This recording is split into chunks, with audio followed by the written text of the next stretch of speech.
Une fois que le téléchargement se termine, vous allez dézipper ce que vous avez téléchargé et c'est ça que vous allez avoir. Vous allez avoir un dossier, deux dossiers, database et models, la documentation et un fichier index.php. Voilà.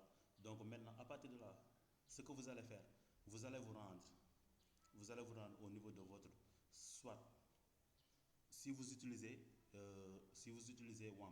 WAMP, vous allez au niveau de votre dossier www3w au niveau de WAMP ou XAMPP, vous allez au niveau de HTTP. Donc pour mon cas, c'est WAMP. Donc je vais me rendre au niveau du 3W. Ensuite, je vais créer un projet. Je vais créer un nouveau dossier. Maintenant, ça, vous allez donner le nom de votre projet. Ça dépend de vous. Projet.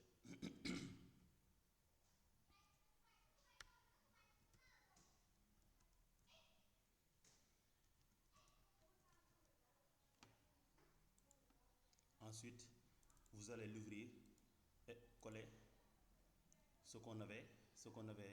je me suis trompé, excusez-moi.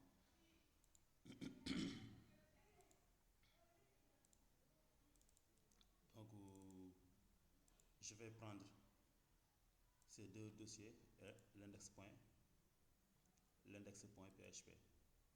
Je vais copier ça ou couper, ça, cela dépend de vous.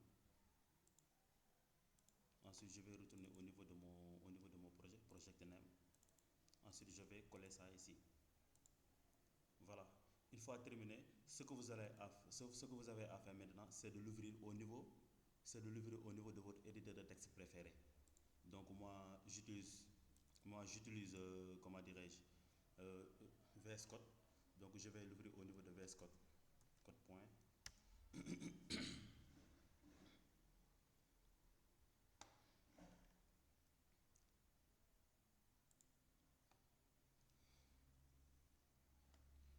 Voilà. C'est ça que vous allez avoir. Vous avez le nom de votre projet, project name, les deux dossiers, database et models, et index.php pour les tests. Et index.php pour les textes. Bon, j'ai écrit quelque chose dedans, mais vous pouvez le supprimer. Vous pouvez l'enlever. Donc, tout d'abord, on va créer notre base de données. Tout d'abord, on va créer notre base de données. Donc, pour cela, vous allez vous rendre dans Database.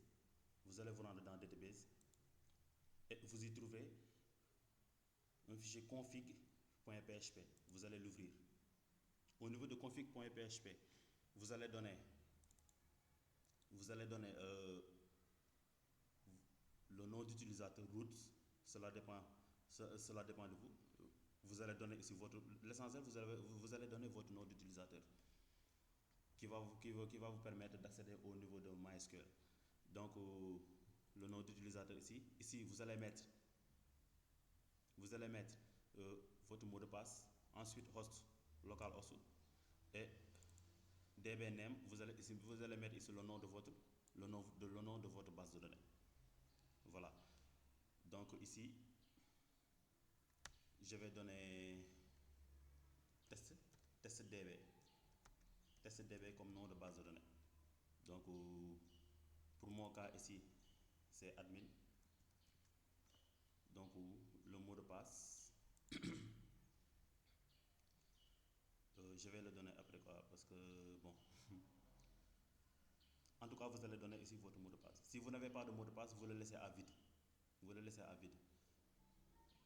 Ensuite, si vous avez terminé cette phase, vous allez vous rendre au niveau de Database Builder. Database Builder. C'est là-bas qu'on va créer notre base de données. Au niveau de Database Builder, vous avez une fonction build. C'est dans cette fonction que vous allez créer l'ensemble de vos tables, de votre base de données. Donc vous allez passer par la méthode maker. vous allez passer par la méthode create tab. Create tab, bon, c'est create table, comme vous le voyez, mais c'est create tab, quoi, je l'ai appelé ainsi. Donc, dans create tab, vous allez lui passer en paramètre le nom du table, dans un premier temps. Et comme deuxième paramètre, vous allez lui passer maintenant un tableau. Vous allez lui passer un tableau qui va contenir maintenant l'ensemble des attributs de ce table user. Donc là, je donne table user, ensuite un tableau qui va contenir l'ensemble des attributs, l'ensemble des attributs de notre table. Donc pour ajouter une nouvelle attribut, vous allez juste mettre this flèche add column. Add column, ça veut dire add column. Donc vous allez passer en paramètre le nom du colonne, ID. Ensuite vous allez préciser le type. Pour mon cas ici, l'ID c'est en int, donc je fais integer. Je fais flèche integer, comme ça, l'ID sera de type integer. Nul. Excusez-moi. Là on a nul.